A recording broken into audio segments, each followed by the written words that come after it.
Here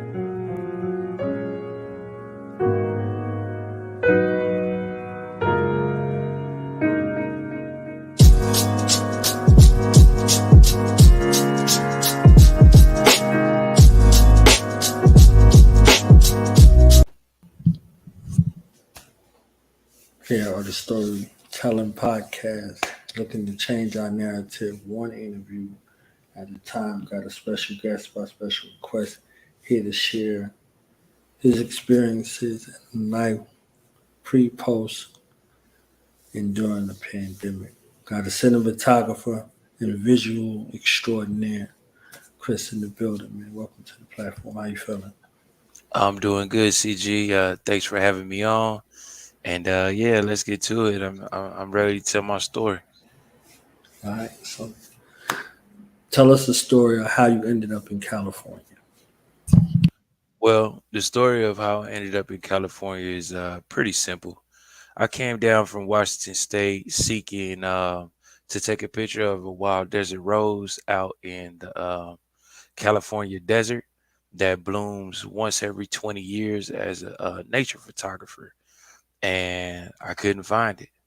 So I just ended up staying in California and working on some other projects. And that was in 2016. And I've been here ever since. So reflecting on everything that kind of happened between 2016 and 2019, what was that life like for you?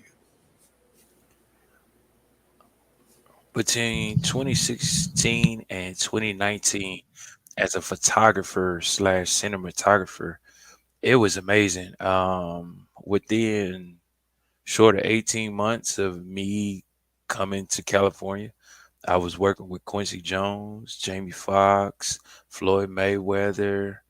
The list goes on and on and on. Of the number of people that I was able to network with. And then in 2019, I found out my wife was pregnant around October, and we just kind of was going from there. I attended an event because I'm a photojournalist with a Hype magazine, so I was in Vegas at the Day in Vegas show. And my wife tells me that she's pregnant, and that we having a boy. And man, I think I probably had a list of probably 50 to 80 clients at that time, whether that's red carpets or, high key events in Los Angeles and Las Vegas. So, like literally in one day, I could do 4 or 5 events, times that by 4 or 5 days. So in a month, I'm doing maybe close to 100, events.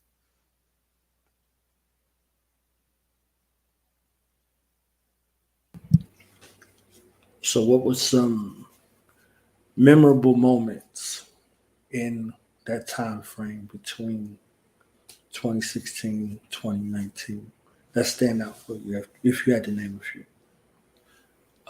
Number one would probably be, like I said, working with Quincy Jones for a whole year, and the compilation of that year was his 85th birthday, and so there I got to meet Gladys Knight, Alan Black, um, all the big wigs at BT, Viacom.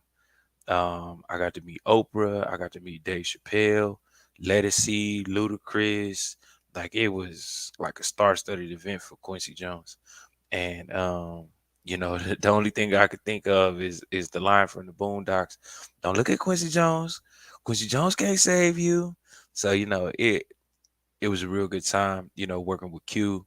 I got to meet a lot of people, and it really did wonders for my career. But then on the flip side of that, I got to work with the late great Arameus Ashkadum, aka Nipsey Hussle. I was a photographer on his tour, and I mean, they just put his stuff in the Smithsonian, and I have a whole collection of unreleased stuff that nobody has ever seen before, besides me. So, that was, even though it was a really unfortunate event, that the young man lost his life like that. But just to be able to be on stage and feel that energy. But I mean, that was just one of many. I've been on stage with Ice Cube. I've been on stage with Snoop. I've been on stage with Too Short.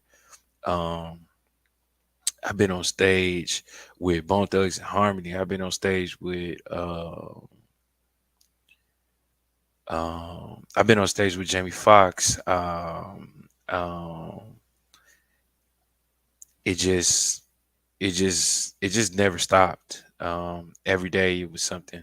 And LA is kind of the entertainment mecca. So when people come here, they want to know who does the best work. And if you could produce it the best and the fastest, your phone will never stop ringing. And I was running every day.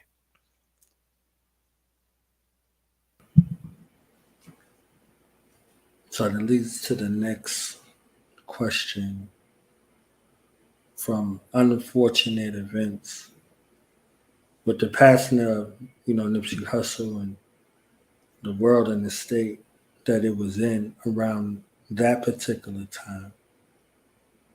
Where do you find yourself, or how did you find a way to continue to be creative in that particular time? Um, how I found to be creative in the particular time in 2019 and so on, with all the things going on in the world. Um, Never really being affected by the things that actually happen outside of my mind. Um, I was already planning on the project. So a lot of these artists, I get to go into their homes. I get to see the things that they have. I get to see how people interact with them. I see how people treat them. So, I look at photography, especially over cinematography, as like capturing lightning in a bottle. So me being able to capture these precious moments, and I turn it into a form of art. So, I blow these pictures up in 40 by 60, 20 by 30, 30 by 40s. And I had the ones working with Nipsey in 2018. And every time I saw him, I was capturing myself. I need to give it to him. I need to give it to him. He's going to like this a whole lot. Then when he died, I was like, you see, not doing what your mind told you to do, you missed the opportunity to show him some of the love that he showed you.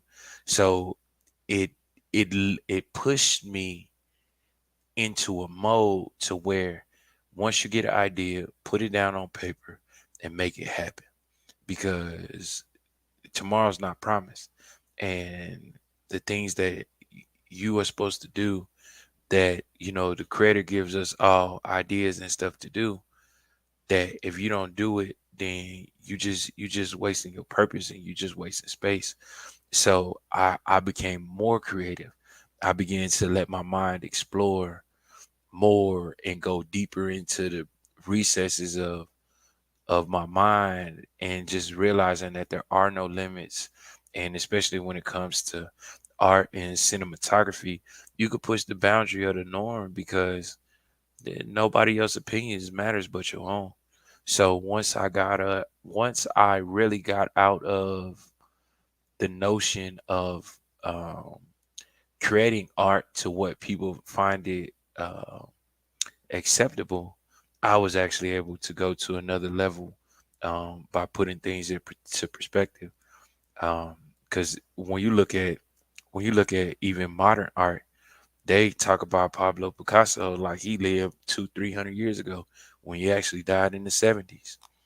And so, some of the things that that we consider these great works of art, when you look at these people live, they were no more special than, you and I. But it wasn't until after their death that they blew up and become infamous, just like, Nipsey Hussle.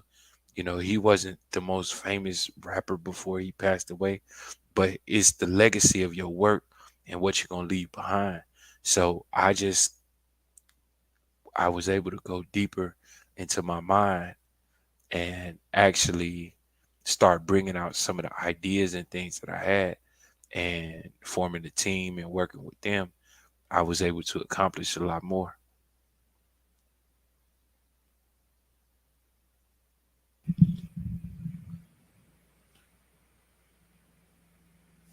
So you go from this height of working with all of the who's who in the industry and all of these memorable moments.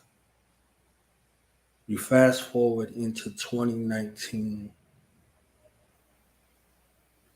Tell us about the earliest recollection that you had or the earliest thoughts you had surrounding hearing the news about the pandemic. What was your initial thoughts?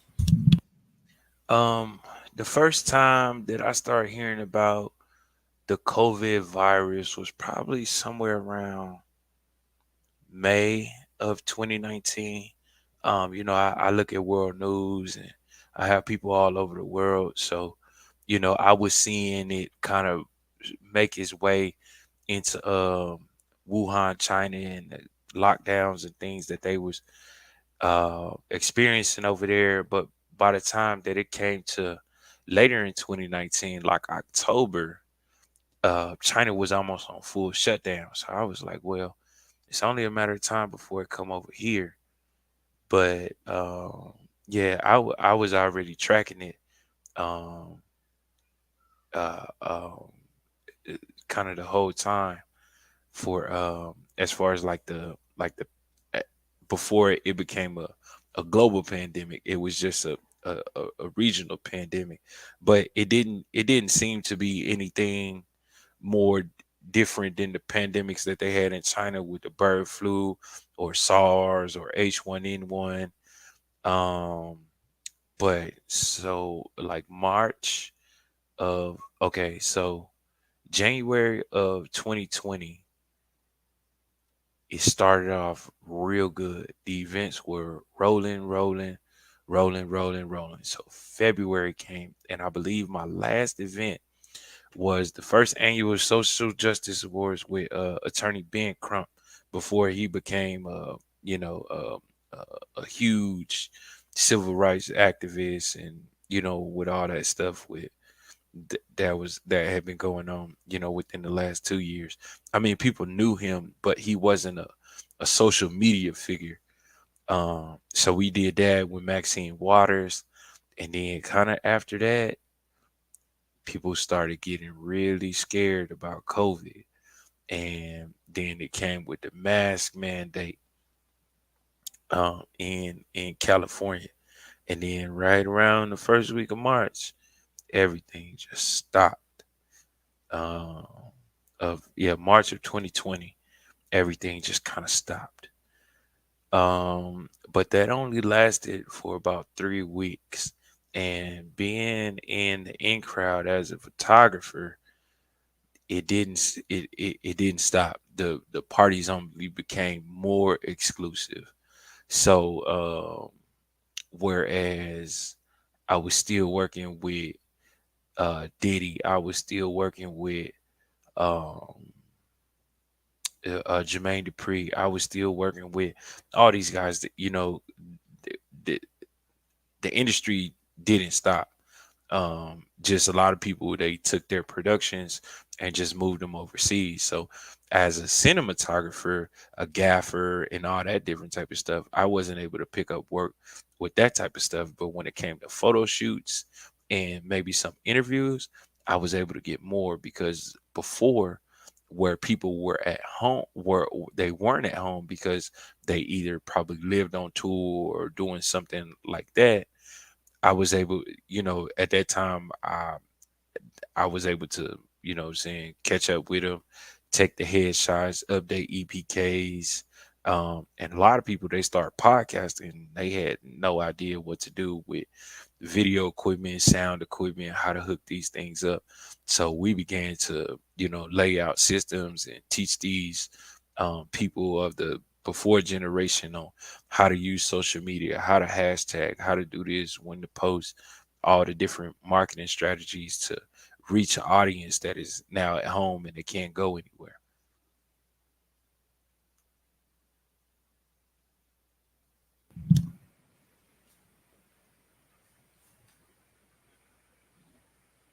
So you go from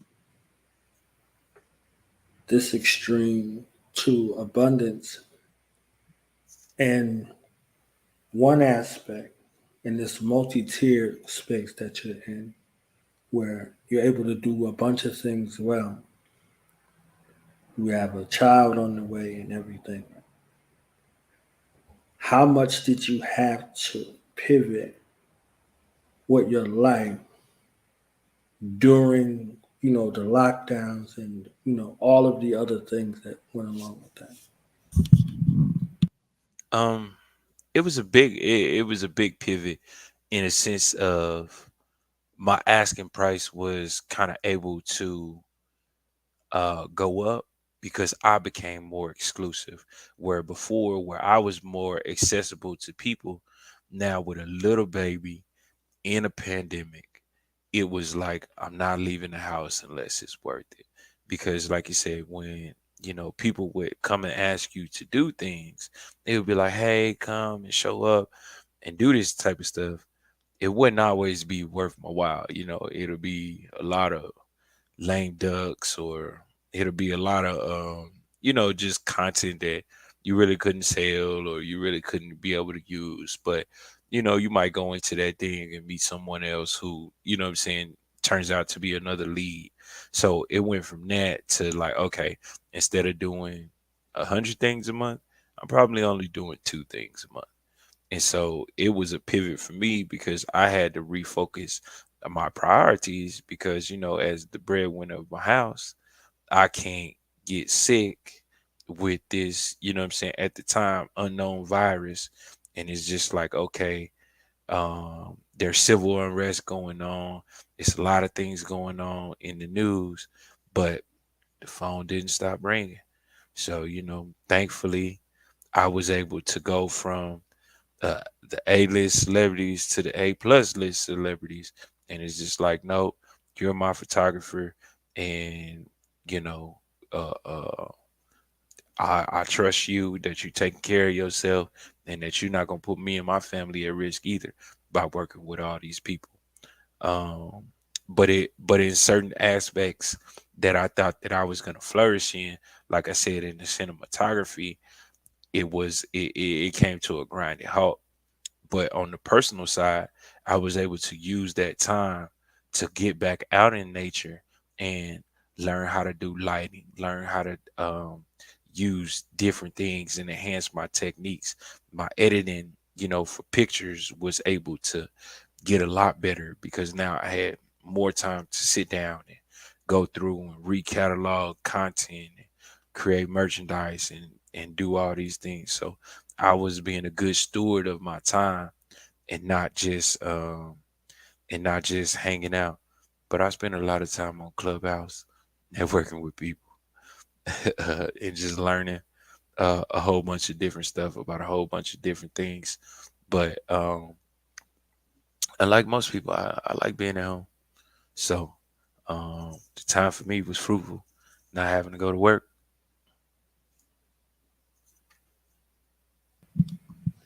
So now, as we shift, you talked about adjustments, sacrifice, risk versus reward, return on investment. As we come out of this space, this was an unknown space, to a sense of the known space again. How are you going to do things different? What does, success look like for you moving forward out of this pandemic space? Success for me moving forward is determining my own benchmark, because what does success look like for a photographer? Um, or a cinematographer, because you're only as good as your latest work. So now I have 7 Grammy winning clients, and I have 14 Grammy nominated clients. Um, that is an accomplishment and success in itself. But I guess for me personally, what success looks like is being able to determine my own creative investment. So people just think like, oh, if I work with these people and they make me sign a non-disclosure act to where I can't use any of the things that I take, for even for promotional or in my portfolio, or if I don't have the right to distribute and market and at least co-own the content, then that's not for me. I didn't get into photography to make $1 million or make billions of dollars. I'm thinking too far in advance, 200-300 years down the line, for people to look back at this moment in history and say, what was it like? And I have a very detailed chronology, what I'm saying, throughout the years of pop culture, nature, all of that different type of stuff. I find it fascinating to look back and say, oh, what was New York City like in the 1920s, and they show a before and after picture. So that's what success is gonna look like. For me, they say that uh, the person who plants the tree is never gonna get to enjoy its shade. So yeah, going forward, success for me looks like uh, control and ownership of the distribution and creative content that I'm able to produce.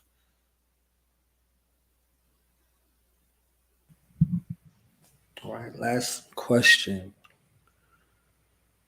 If you were to pass away today, what is the legacy from your life and your life's work that you would want to leave behind?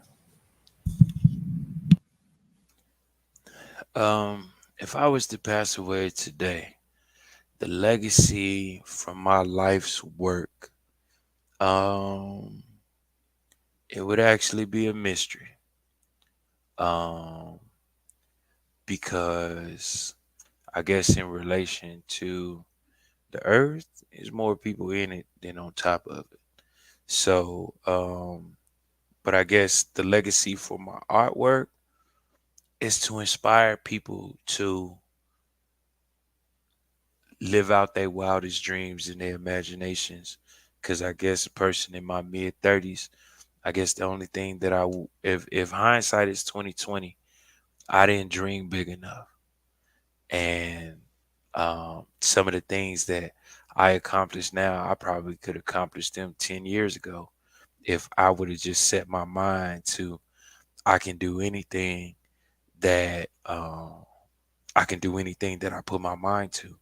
And when I started really believing in my talent, and I started really believing in the things that, the natural abilities that I have, my artwork was able to go to another limits. So, much like the pyramids in Giza or Göbekli Tepe or some of the other um, megalith monostructures around the world, I want people to look at my art and think, wow, how did he do this? And what must this have been? And inspire them to go out and do the same things for the time in their day throughout their own perspective.